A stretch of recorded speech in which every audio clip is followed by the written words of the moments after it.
Nah, ini dia bagaimana sih memulai mengubah karya ilmiah menjadi buku populer, ilmiah populer yang layak terbit. Yang saya sampaikan tadi, Ibu Dian salah satu narasumber yang akan memberikan pemahaman kita tentang menulis. Beliau akan memberikan materi seputar menulis buku ilmiah populer. Dengan segala hormat, kami berikan waktu kepada Bu Dian sekitar 15 sampai 20 menit, Ibu. Silakan memberikan kepada kami semua. Ya. Monggo, Bu. Ya, terima kasih Ibu Embung. Kedengeran suara saya, Bu? Dengar, Bu, dengar. Terima kasih, Ibu. Saya akan mulai saja. Assalamualaikum warahmatullahi wabarakatuh. Waalaikumsalam warahmatullahi wabarakatuh. Selamat siang menjelang sore, di sini mendung, jadi enak banget suasananya. Salam sejahtera buat kita semuanya. Senang sekali saya bisa berada di tengah-tengah Bapak Ibu semuanya. Semua ini berkat Allah Subhanahu wa Ta'ala, Tuhan Yang Maha Esa yang telah mempertemukan kita pada kesempatan kali ini. Terima kasih kepada Ibu Nurmala Daulay sebagai Ketua Yayasan Pendidikan Dinamika, kemudian kepada Bapak Dr. Suparman, Bapak Dr. Andes Firdaus Herliansyah, dan juga kepada Ibu Embung. Terima kasih sekali saya bisa diundang di tengah-tengah Bapak Ibu semuanya. Ini Bu Embung luar biasa. Beliau ikut pelatihan juga di IWI untuk menulis buku, walaupun sudah tertinggal dengan teman-temannya, tapi semangatnya luar biasa, dan akhirnya hari ini bukunya sudah siap cetak. Amin. Amin. Ya Allah. Ya, senang sekali ya Ibu ya. Oh, ternyata saya bisa punya buku akhirnya, tidak kalah dengan teman-teman yang lainnya. Bapak Firdaus bisa di-share materi saya. Ya, ini adalah materi saya mengenai bagaimana sih menulis buku ilmiah populer. Lanjut Bapak, langsung saja. Tadi juga sudah disampaikan perkenalan dari Ibu Embung bahwa saya adalah seorang penulis juga. Kemudian sekarang lagi lanjut S3. Doakan Bapak Ibu semoga saya cepat-cepat lulus. Silakan Pak, next lagi. Ini dia mengapa karya ilmiah itu perlu dipopulerkan. Kalau kita menulis karya ilmiah itu hanya kalangan pembacanya itu terbatas. Dan karena terbatasnya itu karena hanya diterbitkan mungkin lewat jurnal, dan yang bacanya itu hanya orang-orang yang satu bidang dengan kita gitu biasanya. Jurnal-jurnalnya juga terbatas, hanya orang-orang akademisi, peneliti, kemudian Widya Iswara itu membacanya hanya beberapa jurnal begitu ya, dan biasanya disimpan saja di perpustakaan. Di perpustakaan itu pun juga kalau misalnya di perpustakaan kantor A, yang membaca biasanya orang-orang di perpustakaan kantor A gitu. Di kantor A, yang bekerja di kantor A. Kemudian yang di luar itu sangat jarang sekali untuk mau datang ke perpustakaan. Kemudian juga dari segi isinya, bahasanya itu biasanya monoton dan tidak menarik karena dia banyak teori-teorinya yang kadang orang lain yang ingin mengetahui apa isinya itu sangat susah, mengalami kesulitan. Ini bahasanya apa sih gitu ya. Mungkin saya bidangnya masih ada hubungannya dengan pertanian. Saya S1-nya peternakan, S2-nya lingkungan. Kalau dengan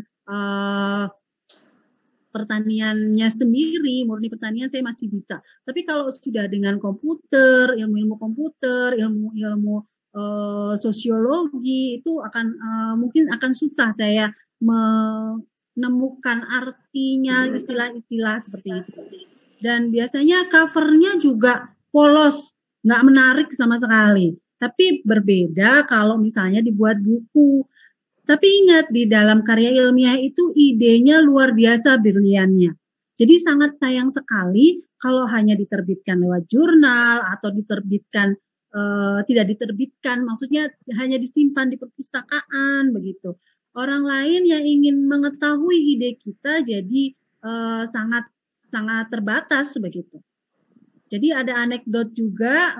Next Bapak bisa, kalau ingin tidurnya nyenyak, sebelum tidur baca saja skripsi. Skripsi itu adalah karya ilmiah pada waktu kita kuliah S1 ya, mau lulus harus bikin skripsi. Dan kalau ingin mimpinya indah sebelum tidur baca saja disertasi. Jadi saking monotonnya apa yang ada di dalam disertasi ataupun skripsi dan tesis. Jadi baca itu tiba-tiba kita tidur. Berbeda kalau kita membaca sebuah buku gitu ya, ada hal-hal yang menariknya di situ. Next, selanjutnya Bapak. Nah, ini tadi sudah dijelaskan bahwa kedudukan menulis buku ada di kalau ASN atau buku ilmiah populer itu adalah buku nonfiksi. Kemudian ranahnya ke buku akademis. Begitu. Next, Bapak. Selanjutnya ini menurut KBBI, karya ilmiah itu adalah karya tulis yang dibuat dengan ilmiah. Prinsip-prinsip ilmiah itu biasanya ada datanya, faktanya, atau penelitian, atau eksperimen, studi literatur, begitu ya. Karya ilmiah itu bisa berupa makalah, laporan penelitian, observasi, lapangan, dan bisa juga di dalam skripsi, tesis, disertasi, laporan penelitian, tugas akhir, atau laporan penelitian pada saat kita melakukan penelitian, itu bisa dinamakan karya ilmiah. Kemudian juga di hadapan penguji, diuji dulu, dipublish di jurnal, kemudian pembacanya hanya kalangan tertentu, tata penulisannya monoton dan tidak menarik, bahasanya teoritis. Itu karya ilmiah. Selanjutnya, menurut KBBI, kalau ilmiah populer masih ada ilmiahnya, tapi ada kata-kata populernya. Bedanya apa? Nah, ini biasanya juga sama, bersifat ilmu, tetapi menggunakan bahasa umum yang mudah dipahami oleh masyarakat awam. Jadi bahasanya tidak banyak teoritisnya, tidak terlalu baku, tapi dilenturkan sedikit begitu. Nah, kekuatannya untuk ilmiah populer itu biasanya ada gaya penulisannya lebih bebas, tidak terlalu baku, tidak terlalu teori banget gitu ya. Tata bahasanya itu tidak baku, menggunakan bahasa percakapan atau dialog, biasanya menggunakan sapaan Anda begitu. Pembaca diajak untuk nimbrung dengan tulisan kita, dengan ide kita. Dan desain sampulnya atau covernya juga lebih menarik, nggak polos seperti KTI gitu ya, isinya lebih ringan dan mudah dicerna sehingga diminati oleh pembaca. Selanjutnya ini perbedaannya, KTI murni dan KTI populer. Kalau murni itu biasanya ada kalimat-kalimat tesis, premis, ya, baku, hipotesis, ada hipotesisnya, dugaan penelitiannya, hasil penelitiannya seperti apa, dan pengandalan pemikiran, kemudian minim subjektivitas. Maksudnya untuk argumentasi kita hanya di bagian pembahasan saja dan itu pun harus didukung oleh literatur-literatur yang lainnya. Pembaca sasarannya itu hanya penguji atau sesama ilmuwan yang sama bidangnya. Kalau populer kita biasanya pakai gaya bahasanya sederhana, ringkas, padat gitu ya. Pengandalan pikirannya kadang mengandung subjektif. Ada banyak argumen-argumen dari kita, pendapat dari kita juga. Jadi lebih enak kita menyampaikannya dan berdasarkan latar belakang keilmuan kita. Pembacanya banyak dari halayak yang lebih luas lagi. Nah, ini dia bagaimana sih memulai mengubah karya ilmiah menjadi buku populer, ilmiah populer yang layak terbit. Di KTI itu kan biasanya ada 5 bab. Latar belakang, studi literatur, kemudian metodologi penelitian, pembahasan, kesimpulan, dan saran. Nah, kalau di ilmiah populer yang dijadikan buku, hanya 3 saja yang diambil, yaitu latar belakang. Ini menceritakan tentang mengapa sih topik tersebut itu menarik sekali untuk dibahas.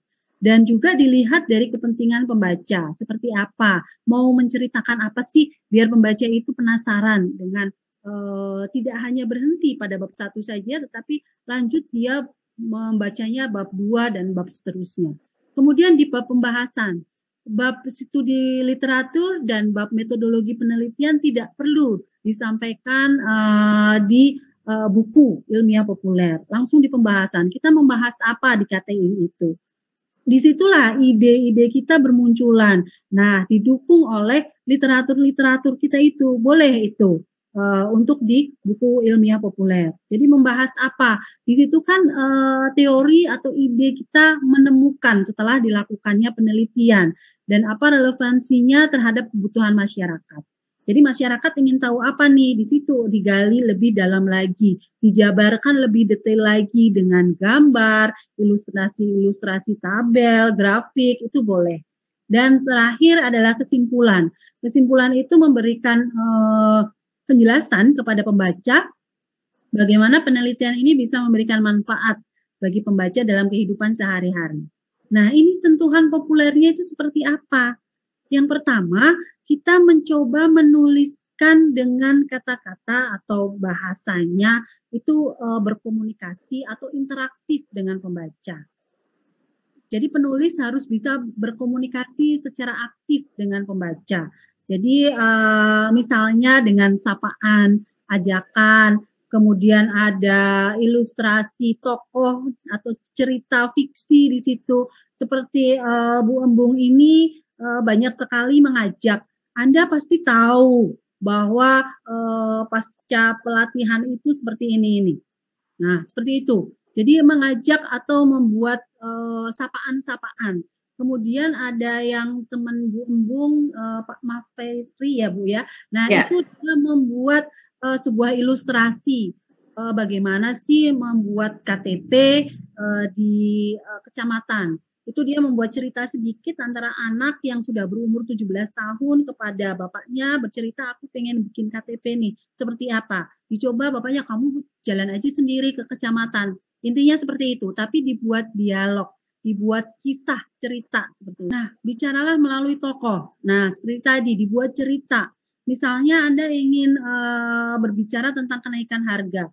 Kalau di buku atau karya tulis ilmiah itu kan kenaikan harga kita langsung aja to the point bercerita tentang kenaikan harga gitu. Tetapi Anda bisa menceritakan tentang tukang sayur langganan di buku itu. Jadi diberi nama tokohnya, usianya, modelnya seperti apa, kemudian ceritakan bagaimana perasaannya akibat kenaikan harga di mana-mana gitu kan. Jadi dia belanjanya juga akan susah, daya belinya pun akan turun seperti itu. Jadi mengenal sosok si A, tokohnya diceritakan dulu di situ seperti apa. Kemudian setelah itu Anda sendiri, penulis sendiri itu bebas berpendapat. Mau kisahnya dibuat seperti apa, agak dramatis sedikit itu boleh. Karena ingin menceritakan bahwa kenaikan harga itu seperti apa. Kemudian ada banyak lagi nanti seperti apa memberikan sentuhan-sentuhan populer. Selanjutnya, ini sudah masuk secara teknis ya. Terus kemudian kita menggunakan majas. Majas ini untuk menghadirkan kesan populernya. Tadi seperti saya bilang unsur dramatisnya boleh dimasukkan di situ. Agak lebay begitu ya, tapi jangan terlalu lebay gitu. Karena yang lebay-lebay itu kan biasanya senang gitu ya. Kemudian baper itu bisa. Jadi ada kisah-kisah yang menceritakan bisa membawa perasaan begitu boleh. Kemudian peluang humor juga boleh. Jadi majas ini membuat kalimatnya terasa nyaman dibaca dan pesannya disampaikan secara tepat. Contohnya seperti ini, kalimat ilmiahnya harga telur naik. Baku banget kan, subjek, predikat, objek gitu kan. Tapi kalau populernya bisa agak lebay, harga telur meroket tanpa terkendali. Nah, selanjutnya lanjut Pak, nggak apa-apa. Nah, ini dia judulnya juga menarik. Biasanya kalau judul KTI itu kan analisa apa begitu ya, atau pengaruh seperti itu ya. Gunakan judul yang memang memprovokatif gitu ya, tapi jangan yang membuat pro dan kontra, tapi tidak terlalu ekstrim gitu ya, tapi singkat. Minimal itu kemarin saya hanya memberikan kepada penulis maksimal 5 frase. 5 frasa untuk memberikan judul. Kalau panjang di bawahnya dibuat tagline. Judul KTI misalnya, analisis peran media sosial Facebook dalam memasarkan produk jasa training online. Ini bisa dibuat judulnya banyak banget, mau magnet marketing Facebook, cara jitu marketing via Facebook, atau Facebook media sosial plus media marketing. Nah, ini juga dari kalimatnya. Kalimatnya banyak-banyak menggunakan kalimat aktif biar lebih lebih nyaman pembaca itu membacanya. Biasanya kalau di laporan atau di KTI itu cenderung menggunakan kalimat pasif. Jadi seperti ini contohnya. Kalau pasifnya, di desa Bojong Soang ditemukan kasus bla bla bla bla. Tapi kalau kalimat aktifnya di ilmiah populer, kita bisa menemukan kasus bla bla bla di desa Bojong Soang. Jadi subjek, predikat, objek, dan keterangan. Itu kalimat aktif. Jadi lebih memiliki karakter yang menarik dan interaktif karena subjeknya melakukan kegiatan. Nah, ini bahasa-bahasa KTI perbedaannya nanti bisa dibaca karena nanti materi ini bisa di-share ke peserta dan bahasa populernya. Nah, bahasa populernya lebih ringan gitu loh. Siapa sih yang nggak punya akun Facebook? Dari anak kecil sampai nenek-nenek juga pasti punya akun Facebook. Jadi kan bahasanya lebih renyah gitu ya Bu ya. Facebook merupakan media sosial yang familiar di zaman sekarang. Kayaknya ketinggalan zaman banget kalau tidak bisa bersosial media lewat Facebook dan seterusnya. Dibandingkan dengan bahasa-bahasa yang ada di KTI, itu pakai bahasanya kaku banget, SPOK, atau mungkin tidak banyak kata sambungnya. Begitu selesai satu kalimat, SPOK, titik, kemudian lanjut lagi. Nah, kalau di bahasa populer boleh ditambahin dengan kata sambung agar bisa lebih luas. Bahasa-bahasa tadi ajakan, sapaan, nah itu bisa di dalamnya di bahasa populernya. Ini masih sama contohnya, nanti bisa dipelajari agar pada saat kita mengubah KTI kita yang sudah kita miliki bisa lebih populer seperti apa. Nah, konsep bukunya itu biasanya lebih sederhana kalau dibuat dari KTI. Kalau KTI seperti tadi analisa marketing digital melalui media sosial Facebook itu kan itu banyak mungkin variabel-variabelnya di situ ya. Tetapi kalau di buku bisa dibuat jadi 2 sampai 3 buku satu KTI, satu laporan penelitian. Jadi ambil saja satu variabel. Kita akan membuat lebih detail lagi, lebih dalam lagi, hanya mencatut satu variabel, dibuatlah buku ilmiah populer. Jadi outline-nya bisa berupa bab-bab yang berhubungan, bab 1 kemudian lanjut lagi bab 2 yang saling berhubungan, atau juga bisa berupa artikel. Artikel itu bab 1 tidak banyak berhubungan dengan bab kedua, tapi masih dalam satu tema. Misalnya kita tadi tentang marketing digital gitu ya. Marketing digital. Yang pertama kita mau menceritakan marketing digital itu seperti apa sih di zaman sekarang, apalagi pandemi. Marketing digital di zaman pandemi. Nah, itu bab 1. Bab 2-nya media sosial sebagai marketing digital, Facebook. Bab ketiganya mungkin kita bisa menceritakan lagi. Nah, itu artikel-artikel. Bab 1 dan bab 2 nggak ada hubungannya, tidak berhubungan langsung, tapi masih dalam satu tema, dalam satu judul itu, bahwa kita mempunyai judul besarnya adalah marketing digital, misalnya. Nah, ilustrasi tambahan dalam ilmiah populer agar halamannya itu lebih banyak, karena buku itu bisa dicetak kalau lebih dari 60 sampai 80 halaman A4. Bisa dicetak pakai lem panas itu di belakang ini, di sampingnya itu ada punggung buku namanya. Itu nah ini ada punggung buku itu. Nah, itu minimal 60 sampai 80 halaman A4. Kalau bukunya tipis nanti nggak bisa dicetak. Pak, kembali lagi ke awal Pak. Sebelumnya untuk memperbanyak halaman bisa ditambah dengan infografis, kemudian grafik boleh, tabel juga bisa ditampilkan. Dan tidak kaku, menjaga ilmiahnya ini tetap, unsur kekinian pada naskah juga masih bisa diberikan. Misalnya ada text box-nya yang membuat itu adalah merangkum apa yang ada di bab ini. Jadi pembaca itu bisa membaca atau mengingat-ingat, oh bab ini itu menuliskan tentang ini, merangkum tentang bab ini. Jadi di text box-nya itu bisa ditambahkan seperti itu. Kemudian ada gambar juga, kemudian daftar pustaka, karena tadi ada beberapa argumen kita didukung oleh literatur-literatur. Jadi perlu adanya daftar pustaka. Next Pak, ini adalah buku saya yang ilmiah populer, diambil dari mata kuliah metodologi penelitian. Tapi ini karena saya ingin populernya saja, biar mahasiswa itu mau membaca, bukunya interaktif sekali, jadi sukses dapat ide tugas akhir. Ini sebagai bahan ajar sebenarnya untuk dosen juga bisa, untuk siapa saja membantu mahasiswa untuk menemukan tugas akhir, menemukan judul atau ide dalam membuat penelitian. Mungkin itu yang bisa saya sampaikan. Terima kasih. Bapak Ibu semuanya, nanti kalau ada pertanyaan silahkan saya kembalikan lagi ke Bu Embung. Assalamualaikum warahmatullahi wabarakatuh. Waalaikumsalam warahmatullahi wabarakatuh. Mari kita beri aplaus kepada Ibu Dian yang telah memberikan trik-trik bagaimana kita bisa memulai kata-kata populer. Tadi ada bahasa baku karya tulis ilmiah,